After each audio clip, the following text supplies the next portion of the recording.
लगातार हमारे संवाददाता जो है ग्राउंड जीरो से हमारे साथ बने हुए हैं और सुबह से आपको पल पल की अपडेट दे रहे हैं। और बता दें कि हमारे संवाददाता पलामू से प्रकाश कुमार हमारे साथ जुड़े हुए हैं, वहीं खूंटी से हमारे चैनल के स्टेट हेड राकेश कुमार जी हमारे साथ जुड़े हुए हैं और सिंहभूम से बात करें तो अमन झा हमारे साथ जुड़े हुए हैं। सबसे पहले हम चलेंगे पलामू, जहां पर हमारे संवाददाता प्रकाश हमारे साथ जुड़े हुए हैं। प्रकाश, जो अभी अपडेट सामने आ रही है, 3 बजे तक का 57.01% मतदान हो चुका है। क्या कुछ वहां पर चल रहा है फिलहाल अभी बूथ पर?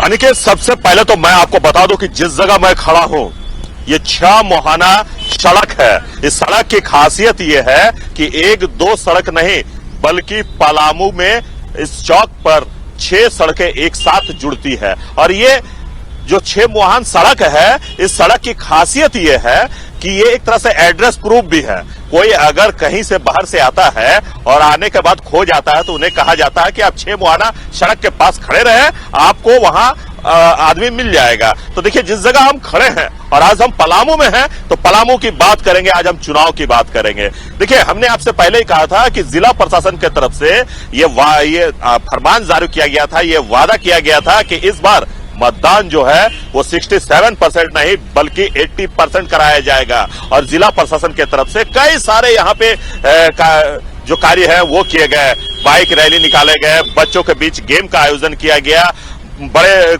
के बीच गेम का आयोजन किया गया, महिलाओं के बीच मेहंदी का आयोजन किया गया, फैशन शो का आयोजन किया गया, ताकि वोटर घरों से निकलकर अपने मतदान करने के लिए मतदान केंद्र तक पहुंचे। और कहीं ना कहीं जिला प्रशासन ने ये कर दिखाया है। देखिए, आज जो परसेंटेज हमारे पास है उसमें 3 बजे तक का जो हमारे पास परसेंटेज है उसमें 53% से अधिक वोटिंग जो है वो हो चुकी है। और 2 घंटे का समय अब भी बचा हुआ है, तो यह माना जा रहा है कि 2 घंटे में लगभग 20 से 22% जो मतदान है वो होगा। क्योंकि गर्मी बहुत अधिक है, गर्मी होने के कारण लोग दोपहर को घरों से नहीं निकल पा रहे थे, लेकिन जहां भी बूथें थी उस बूथों पर लगातार वोटरों की भीड़ थी। लगातार वहां वोटर जो है वो दिख रहे थे, अपने मत का प्रयोग कर रहे थे, अपने मत देने का समय का इंतजार कर रहे थे। और न केवल पुरुष बल्कि महिलाओं ने भी बढ़ चढ़कर अपनी भागीदारी निभाई है। देखिए, अगर हम पलामू की बात करें तो पलामू के बारे में कहा जाता है कि पलामू पलायन के लिए जाना जाता है,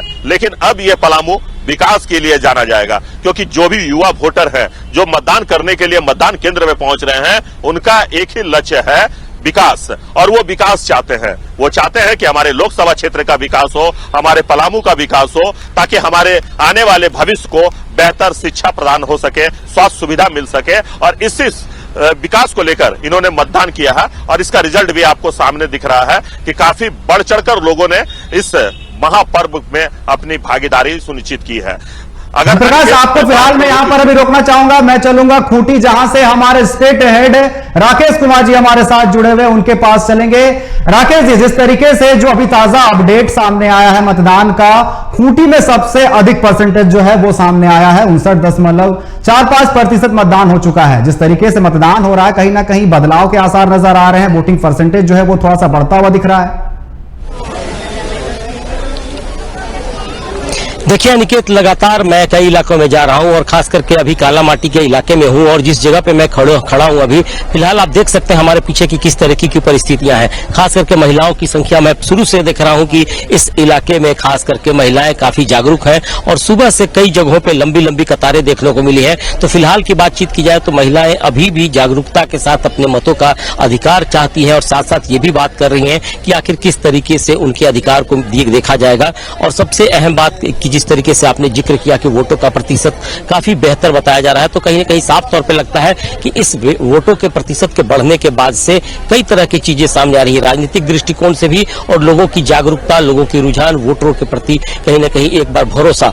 तो कुल मिलाकर ये कहा जा रहा है कि जब वोट देने लोग आ रहे हैं तो अपने मुद्दों को लेकर आ रहे हैं, बातचीत कर रहे हैं। और अभी भी कहा जा सकता है कि कई इलाकों में वोट देना जारी है। अभी भी लगता है कि मुझे कि 5 बजने के बाद से जब इसका गेट बंद कर दिया जाएगा और उसके बाद से जो महिलाएं अंदर कतार में खड़ी रहेंगी, जो कि प्रावधान है उसके अनुसार उनको वोट देकर ही जाना होगा। तो थोड़ा वक्त जरूर लगेगा कि आखिर कितना प्रतिशत आ पाता है आंकड़ा, लेकिन मुझे लगता है कि एक बेहतर आंकड़ा खूंटी का नजर आएगा और इसका फायदा नुकसान किसे होगा ये तो हम लोग 4 तारीख को देखेंगे। लेकिन साफ तौर पे लगता है कि जागरूकता बढ़ी है, लोग वोट के प्रति आश्वस्त हैं और इस वोट के माध्यम से अपने अधिकार की बात करने लगे हैं और साथ साथ चाहते हैं कि अपने अधिकार के साथ साथ इस इलाके का विकास हो, जिसमें कहीं न कहीं राजनीतिक दल के लोग और प्रत्याशी भी आगे बढ़ चढ़कर आए। जी राकेश जी, जिस तरीके से मतदाता वहां पर पहुंच रहे हैं, तमाम जो महिलाएं हैं वो भी पहुंच रही, कहीं ना कहीं वो अपने वोट के महत्व को इस बार समझ रहे। जिस तरीके से सरकार द्वारा तमाम जो है यहाँ पर अभियान भी चलाए गए हैं वोट को लेकर के कि सब वोट देना जरूरी है, जिसको लेकर के महिलाएं काफी अग्रसर दिख रही है और महिलाएं भी बढ़ चढ़कर हिस्सा ले रही है। देखिए, जाहिर सी बात है कि जिस तरीके से अब आज के समय में महिलाएं अपने अधिकार को समझने लगी हैं और साथ साथ उनमें जागरूकता भी है, तो इसका फायदा आज देखने को मिला है। खास करके मैं पिछले चुनाव की भी चर्चा करूं तो जरूर महिलाएं अपने वोट का इस्तेमाल कर रही थी, लेकिन इस तरीके से दिन भर अगर महिलाओं की बातचीत की जाए तो नहीं दिखाई पड़ रही थी। मैं सुबह भी कई इलाकों में गया था, सुबह से लेकर अब तक मैं जहां जहां गया वहां महिलाओं की संख्या ज्यादा देखने को मिल रही है और काफी संख्या में महिलाएं पहुंच रही हैं। अभी की बातचीत की जाए तो इनकी जागरूकता को दिखाता है ये, साथ साथ जो सरकार की योजनाएं है उस पर भी चर्चा कर रही है। मैं कई जगहों पे बातचीत कर रहा था कि उनको जो अधिकार चाहिए, उनको जो मिलना चाहिए वो कैसे मिलेगा और वोट के महत्व को भी जरूर समझने की कोशिश कर रही हैं। इसी का नतीजा आज देखने को मिल रहा है कि महिलाएं बढ़ चढ़कर हिस्सा ले रही है इस चुनाव में और अभी तक कतारबद्ध होकर अपने वोट का इस्तेमाल करने की तैयारी कर रही है। जी राकेश जी, मैं यहां पर आपको रोकना चाहूंगा। हमारे संवाददाता शिवभूम से सुमित झा हमारे साथ लगातार बने हुए, उनके पास चलेंगे। सुमित, जिस तरीके से जो मतदान प्रतिशत है वो सामने आ गया है, 59.66% मतदान हो चुका है। फिलहाल क्या कुछ माहौल बना हुआ है? बस 2 घंटे बचे हुए हैं मतदान को।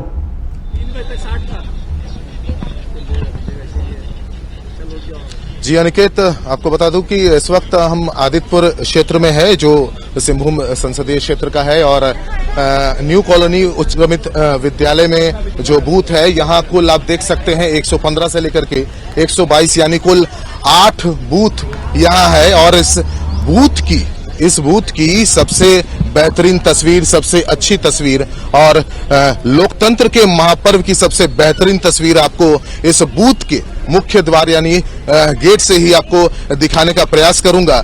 ये बुजुर्ग माताएं, ये बुजुर्ग महिलाएं जो है इस वक्त यहाँ मतदान करने पहुंची है। दिन के 4 बजकर के कुछ मिनट हो चुके हैं और 4 बजे का समय जो है पार हुआ है। संध्या 5 बजे तक जो है वोटिंग होना है और महिलाएं जो है, बुजुर्ग महिलाएं जो है देख सकते हैं कि व्हील चेयर की सुविधा जो यहाँ बूथ पे उपलब्ध कराई गई थी। कुछ वॉलंटियर्स है, स्कूली बच्चे हैं जो वॉलंटियर्स के रूप में काम कर रहे हैं और ये इनको गाड़ी से उतार करके और बूथ तक ले जाने का कार्य कर रही हैं। हम सीधे माता जी से बात करेंगे, महिलाओं से बात करेंगे कि क्या कुछ सोच है उनके मन में, चूंकि इतनी इस उम्र में आने के बाद एक मन के अंदर का जो इच्छा शक्ति होता है वो काफी क्षीण हो जाता है, काफी कम हो जाता है। दादी, आप कहाँ रहती हैं? खानबाड़ी में। आप वोट देने आई हैं, आपको उम्र कितना है? 80 वर्ष। आप अपना वोट दे दी है? हाँ। कितने देर यहाँ आप लगा आपको वोट देने में? ऐसे ही मन में करे वोट बर्बाद क्यों खोए, हम जिंदे हैं ना, बस ये यानी जब तक है तब तक वोट। हाँ, दे दे हम, अब तक कहाँ रहेंगे, अब दे जाएंगे।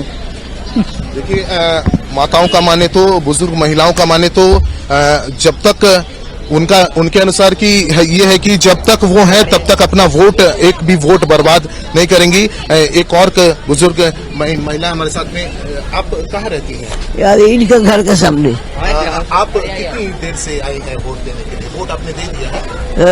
क्या सोच करके आई थी? सोचा है कि जब तक जिएंगे वोट देंगे तो खुशी मिलता है, लोकतंत्र मजबूत। हाँ, लोकतंत्र तंत्र मजबूत होता है, आपको अच्छा भी लगता है। बचपन से हम लोग माँ बाप भी वही सिखाया है, वोट देंगे तो क्यों नहीं देंगे। तो आपको यहाँ आने में कोई दिक्कत ना? कोई हम आपको 3-4 साल से वो तकलीफ है। हम पहले तो 3 साल पहले हम चल के आते थे, वही खुशी जो हम फिर चल के आएंगे, फिर से चल के आना चाहते हैं। हाँ। देखिए, बुजुर्ग महिलाओं के भीतर इतनी बेहतरीन उत्साह है जो देखते ही बनता है। ये कह रही हैं कि जब तक हम हैं अपना वोट हम क्यों बर्बाद करें और मेरा एक वोट से फर्क तो पड़ता है। और इस वक्त बूथ में आप देख सकते हैं काफी सुमित, अभी भी लंबी कतारें लगी हुई है, महज 2 घंटे अब बचे हुए लगभग, लेकिन कतारें अभी भी लंबी है। जी, कतारें अभी लंबी है। पुरुषों की कतार की बात करें या महिलाओं का बात करें, दोनों तरफ कतार जो है थोड़ी लंबी लगी हुई है। वोटिंग प्रोसेस जो है थोड़ा सा यहाँ धीमा चल रहा है, जिसे थोड़ी तेज करने की आवश्यकता है। और लगातार यहाँ बड़ी संख्या में आप देख सकते हैं कि बूथ पर बड़ी संख्या में महिलाएं भी है, पुरुष भी है। सब अपने अपने मताधिकार का प्रयोग करने में जुटे हैं। यहाँ कई सारी महिलाएं हैं, इनसे हम जुड़ने का प्रयास करेंगे, इनसे जानने का प्रयास करेंगे कि किस तरह का उत्साह इनमें है अपने मताधिकार को लेकर के। मैडम, आप कितने देर से लाइन में लगी? 1 घंटा। 1 घंटा से आप वोट देने आई हैं। एज क्या है आपका? 51। 51 आपका एज है। आपके अंदर किस तरह का उत्साह है 51 साल के ऊपर? बस वोट देने आए हैं, मेरा फर्ज है वोट देने का, बस आए हैं। सोचे कि शाम में जाएंगे तो आराम से देंगे, ये सोच के आए हैं सामने। प्रोसेस थोड़ा स्लो है, हाँ, लेकिन वोट अपना अधिकार का इस्तेमाल जरूर करना है। करके जाना है। के अनुसार कि उनका अपना वोट का अधिकार का जो है वो इस्तेमाल वो करना चाहती हैं और एक वोट भी बर्बाद ना जाए। कुछ और महिलाएं हैं। आप कहाँ से आए? यहीं से आदितपुर मांझी टोला। कितनी देर से आप लगी हुई हैं? 1 घंटे से। वोट का प्रोसेस थोड़ा स्लो है, लेकिन फिर भी आप वोट देने के लिए हाँ वो तो देना ही है। तो मैंने क्या मन में सोच चल रहा है कि किस तरह का कैंडिडेट आपका अच्छा कैंडिडेट होना चाहिए, कैसा कैंडिडेट आपका आना चाहिए? बस जिसको देना है वो जीत जाए, बेहतरीन अच्छा कैंडिडेट। हाँ बेहतरीन होना चाहिए। तो लगातार महिलाएं जो है ये प्रयास में लगी है कि सब एक के बाद एक वोट देने की। आप किस क्षेत्र में निवास करती थी? हाँ, मैं यहीं पे निवास करती थी, अब मेरी शादी हो गई है तो मैं वहाँ शिफ्ट हो गई, लेकिन यहीं का एड्रेस है फिलहाल। अच्छा, तो आप कितनी देर से लाइन में लगे हैं? 1 घंटा हम लोगों को हो गया। अच्छा, क्या मन में चल रहा है कि अभी आप वोट देने के लिए आई हैं? एक्साइटमेंट है सिर्फ मोदी जी का नाम का। अपने आप जो वोट कास्ट करेंगे, क्या मन में सोच है कि कैसा बेहतर और कुछ होना चाहिए? डेवलपमेंट चाहिए जो हो रहा है, और आगे भी चलते रहना चाहिए डेवलपमेंट। और क्या, डेवलप्ड इंडिया चाहिए। तो महिलाओं के अनुसार डेवलप्ड इंडिया चाहिए और डेवलप्ड इंडिया के लिए वोट देना अति आवश्यक हो गया है। और सुमित, आप हमारे साथ बने रहिए, हम फिर से पलामू चलेंगे अपने संवाददाता प्रकाश के पास। तो लगातार हमारे साथ बने हुए प्रकाश, जिस तरीके से अब कुछ ही समय बचे हैं मतदान को और कतारें जो है अभी भी लंबी है, कहीं ना कहीं लोग जो है अपने मताधिकार का प्रयोग कर रहे हैं और वो चाहते हैं कि एक अच्छा कैंडिडेट उन्हें मिले। क्या कुछ चल रहा है फिलहाल अभी वहां पर?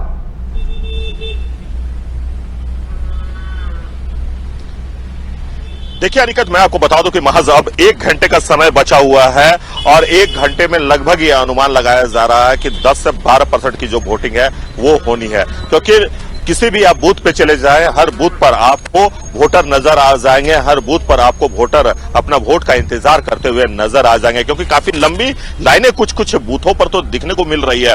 तो ये माना जा रहा है कि जिला प्रशासन के तरफ से जो पहल किया गया था, जिला प्रशासन के तरफ से जो लोगों से अनुरोध किया गया था कि आप लोकतंत्र के महापर्व में आप बढ़ चढ़कर अपनी भागीदारी सुनिश्चित करें, तो ऐसे लोगों ने हाथों हाथ लिया है और लोग लोकतंत्र के महापर्व में हर कोई शरीक होना चाहता है। हमने आपको कई सारी तस्वीरें भी दिखाने के प्रयास किया है, अपने दर्शकों को भेजा दिखाया है कि 52 साल की बूढ़ी महिला जो चल नहीं पा रही थी, उन्हें व्हीलचेयर पर बैठाकर उन्होंने अपना मत का प्रयोग किया और वोट देने के बाद उन्होंने इतना ही कहा कि आप भी वोट जरूर दें। तो अगर 92 साल की महिला, अगर बूढ़ी महिला जो है वो अगर मतदान केंद्र में अपना मत का प्रयोग करने के लिए पहुंच रहे हैं, 85 साल के बुजुर्ग जो हैं वो पहुंच रहे हैं, तो युवा खास करके जिन पर देश की बहुत बड़ी जिम्मेवारी है, तो ऐसे में युवाओं से भी बहुत सारी अपेक्षा जिला प्रशासन को थी कि इस बार युवा जो हैं, जो फर्स्ट टाइम वोटर हैं, वो बढ़ चढ़कर अपनी भागीदारी सुनिश्चित करेंगे। तो ये देखने को भी मिला, जिस भी मतदान केंद्र में हम गए उस मतदान केंद्र में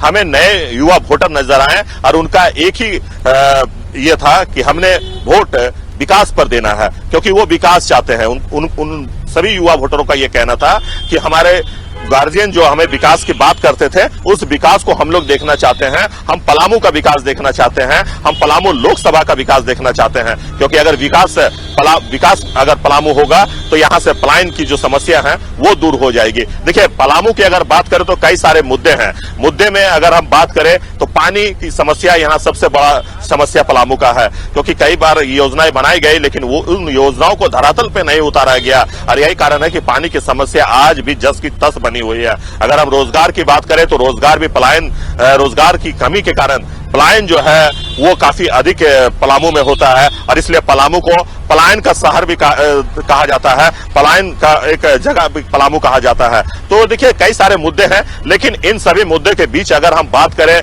भाजपा के प्रत्याशी बीडी राम के बारे में कहा जा रहा है कि ये 2 बार लोकसभा का सदस्य रह चुके हैं, और 2014-2019 में उन्हें भारी बहुमत से उन्हें जनता ने जिताकर लोकसभा भेजा था। लेकिन जो विकास की गाथा उनको लिखनी थी, शायद उन विकास की गाथा मैं आपको यहाँ पर रोकना चाहूंगा, एक बार खूंटी चलेंगे फिर से, जहां हमारे स्टेट हेड राकेश कुमार जी हमारे साथ जुड़े हुए, उनके पास चलेंगे। राकेश जी, अब महज लगभग 1 घंटे तक बचे हुए 59.45% का मतदान हो चुका है। कहीं ना कहीं जिस तरीके से जो कतारें लगी हुई है, खासतौर पर उत्साह जरूर देखने को मिल रहा है। इस बार जो लोग हैं वो बढ़ चढ़ कर आ रहे हैं, मतदान केंद्रों पर अपना मतदान भी कर रहे हैं। क्या लगता है इस बार कुछ बदलाव देखने को मिल सकता है?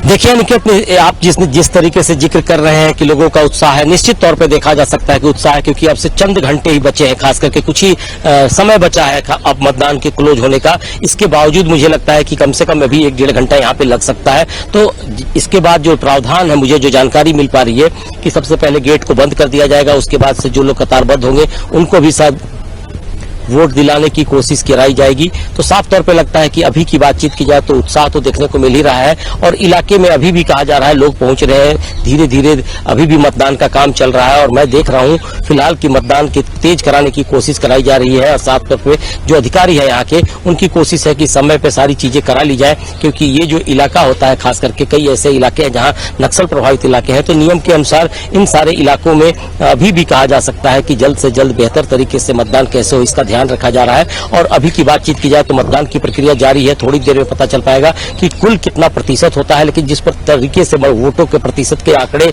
सामने आ रहे हैं, उसके कई मायने भी लगाए जा रहे हैं। थोड़ा वक्त लगेगा एनालिसिस करने में, चीजों को समझने में कि आखिर इस वोटों के प्रतिशत जब बढ़ेंगे तब किसको फायदा होगा, किसको नुकसान होगा। लेकिन फिलहाल वोट जारी है, और कहीं ना कहीं जिस तरीके से कहीं ना कहीं हॉट सीट बना हुआ, जिस तरीके से सबकी निगाहें खूंटी बनी हुई है, जिस तरीके से एनडीए के तमाम जो स्टार प्रचारक है वो भी प्रचार करने के लिए आए हुए, तो कहीं ना कहीं खूंटी को जो है वो हॉट सीट माना जा रहा है। जिस तरीके से मतदान का जो प्रतिशत भी सामने आया है, लोग बढ़ चढ़कर मतदान भी कर रहे हैं। देखिए, निश्चित तौर पे केंद्रीय मंत्री कहीं न कहीं अर्जुन मुंडा थे, खास करके ये इलाका जो कहा जाता है खुटकट्टी का जमीन का इलाका है, आदिवासी बहुल इलाके कहे जाते हैं, और ऐसे मौके पे जब हम बातचीत करते हैं कि कहीं न कहीं कई चीजें चलती हैं, तब अर्जुन मुंडा का नाम आता है कि इस इलाके में विकास के कामों को कैसे किया जा रहा था। और साथ साथ आपने जिक्र किया हॉट सीट का, तो पहले भी ये कहा जा रहा है कि इतने कम मार्जिन के साथ पिछला चुनाव में जीत हार का अंतर हुआ था, उसको देखते हुए लग रहा है कि अब कहीं न कहीं आगे इस बार क्या कुछ होगा। तो कुल मिलाकर ये कहा जा सकता है कि कई गंभीर मुद्दे हैं जिसको लेकर चर्चा होती है, राष्ट्रीय स्तर पर भी और स्थानीय स्तर पर यहीं से चर्चा होती है, क्योंकि जब बातचीत हम सरना कोड की करते हैं, कुर्मी को कहीं न कहीं आदिवासी में शामिल करने की बात आती है, 5वीं अनुसूची को पूरी तरह से लागू कराने की बात आती है, तो इन सारी चीजों को व्यवस्थित तरीके से कराने के लिए कहीं न कहीं चर्चा होती है। तो ये जो इलाका है काफी अहम माना जाता है, और आप देखे होंगे कि जनजातीय मंत्री है, केंद्रीय जनजातीय मंत्री, तो लोगों को अर्जुन मुंडा से काफी उम्मीदें थी। कितना काम कर पाए हैं अर्जुन मुंडा, इसका आकलन भी लोगों ने किया है, और जैसे जैसे वोट का प्रतिशत आगे बढ़ रहा है, उसके साथ साथ ये भी समझ में आ रहा है कि आखिर परिणाम को लेकर किस तरीके से दोनों प्रत्याशी चिंतित होते नजर आ रहे होंगे, क्योंकि इसके कई मायने भी लगेंगे। लेकिन अभी इंतजार करना चाहिए, वोट आज के खत्म होंगे, उसके बाद थोड़ा संभावना व्यक्त किया जा सकता है, एनालिसिस किया जा सकता है, और उसके बाद से 4 तारीख का इंतजार किया जाना चाहिए, जब कहीं न कहीं वोटों की गिनती होगी और परिणाम सामने आएंगे। जी राकेश जी, जिस तरीके से आपने बात की कुर्मी समाज के लोग नाराज चल रहे थे अर्जुन मुंडा से, कहीं ना कहीं 27% उस क्षेत्र में कुर्मी है, तो कहीं ना कहीं उसका खामियाजा भुगतना पड़ सकता है। लगातार यहां पर अर्जुन मुंडा का विरोध भी किया जा रहा था कुर्मी समाज के द्वारा।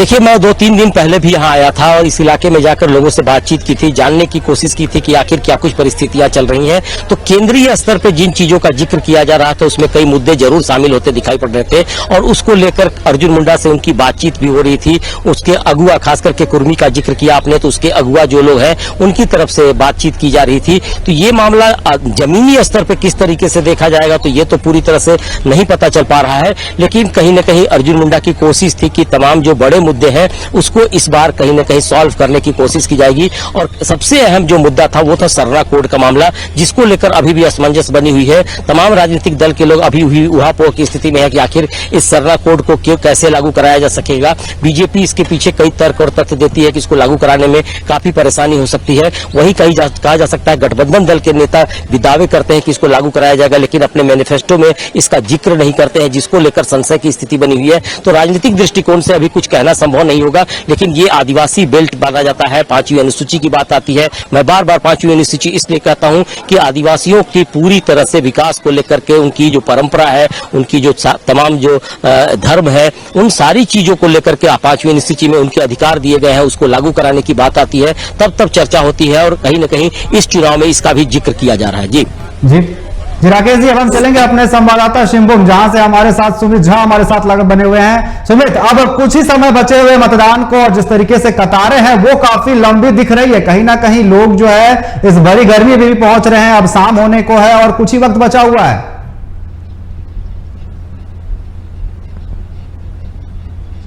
जी अनिकेत, आपको बताना चाहूंगा कि भले ही कुछ वक्त जो है बचा हुआ है, लेकिन लोगों के मन में उमंग, लोगों के मन में उत्साह जो है वो लगातार बने हुए हैं। आप देख सकते हैं कि जिस बूथ पर हम मौजूद हैं, इस बूथ को एक मॉडल बूथ के रूप में डेवलप किया गया है और इस बूथ में देखिए जो वोटर्स है वोट डाल करके बाहर आ रही है। एक सेल्फी पॉइंट्स बनाया गया है, सेल्फी पॉइंट पे वो अपने तस्वीरें भी ले रहे हैं। हम कुछ महिलाएं हमारे साथ, उनके साथ जुड़ना चाहेंगे। मैम, कैसा लग रहा है आपको वोट देकर के? कहाँ रहते हैं आप? मैं आदित्यपुर दिल्ली बस्ती में रहती हूँ और ये मुझे 2024 में वोट देने का जो मौका मिला है, ये इससे मैं बहुत गर्वित हूँ, क्योंकि ये एक हर एक वोट ये देश के नेता को चुनने में हम लोग का जो डेमोक्रेसी है उसको दर्शाता है। तो ये हर किसी का ड्यूटी है, इसको अच्छी तरह से निभाना चाहिए। डेमोक्रेसी की यही पहचान है, डेमोक्रेसी की यही मजबूती है, यही खूबसूरती है। उसके बाद और कई तरह की व्यवस्थाएं जो इस बूथ पे की गई है। कुछ और लोग हमारे साथ में, इनसे भी हम जुड़ने का प्रयास करेंगे और जानने का प्रयास करेंगे कि क्या उनके मन में चल रहा था जब वो वोट डालने गए थे। आप वोट डाल चुके हैं? वोट डाल चुके हैं। कहाँ रहते हैं आप? हम ये आदित्यपुर में ही रहते हैं, माझी टोला। इतनी धूप सुबह? हाँ, सुबह से लोग 7 बजे से लेकर देखिए अभी 4:30 होने वाले हैं। लोगों की कतारें टूट नहीं रही है, लोग वेट कर रहे हैं, अभी भी लाइन में लोग लगे हुए हैं। क्या कुछ वोटिंग का प्रोसेस कुछ स्लो चल रहा है? हाँ, कुछ बूथों पे जो है ना हमको लग रहा है कि वोटिंग स्लो है। वहाँ के कुछ आई थिंक हमको लग रहा है टेक्निकल इश्यू है या कर्मचारी लोगों की कुछ स्किल्स है या जो है इसके कारण लेट हो रहा है। अदरवाइज शांतिपूर्ण मतदान हुआ और बहुत बढ़िया मतदान हुआ। आपने क्या सोचा, किस तरह की सरकार बने? क्या सरकार देश में, देखिए सरकार अस्थिर बनना चाहिए और विकास होना चाहिए और लोगों के मन में यही विश्वास है, इसलिए लोग बढ़ चढ़ के वोट में हिस्सा ले रहे हैं। तो लोगों के मन में है कि एक स्थिर सरकार हो, एक विश्वासी सरकार हो जो विकास करे। विकास के मुद्दे पर लोग अपना मतदान जो कर रहे हैं। भले ही सुबह से धूप कड़ी थी, उमस भरी गर्मी थी, लेकिन हमने आपको क्षेत्र से जितनी तस्वीरें दिखाई हैं, सभी तस्वीरों में आप देख सकते थे कि लोग में कितना उत्साह है, चाहे वो महिला हो, पुरुष हो या हर वर्ग के बुजुर्ग महिलाएं जो खुद स्वयं पैदल चल करके नहीं आ सकती, उन्हें बूथ पर अंदर ले जाने के लिए किस तरह से व्हील चेयरों की व्यवस्था की गई थी और उसके माध्यम से वो अपना वोट डालने के लिए पहुंचे थे। तो कहीं ना कहीं उमंग भरा यहाँ का मतदान रहा और अभी फिलहाल कुछ मिनटें और बची हुई है। बिल्कुल, जिस तरीके से लोग बढ़ चढ़ कर पहुंच रहे हैं और अपने मताधिकार मताधिकार का प्रयोग कर रहे हैं। कहीं ना कहीं लोगों में खासा उत्साह दिख रहा है और अपने वोट के प्रति जिस तरीके से वो समर्पित है, अपना वोट देने के लिए लोग पहुंच रहे हैं। इस कड़ी धूप में भी सुबह से कतारों में खड़े हैं और अपने मताधिकार का प्रयोग कर रहे हैं। फिलहाल आपका हमारे साथ जुड़ने के लिए और तमाम दृश्य दिखाने के लिए बहुत बहुत धन्यवाद। तो लोग अपने मताधिकार का प्रयोग कर रहे हैं, कुछ ही क्षण बचे हुए हैं। अब वोटिंग को शाम 5 बजे तक वोटिंग होनी है। फिलहाल यहां रुकेंगे एक छोटे से ब्रेक के लिए। चलते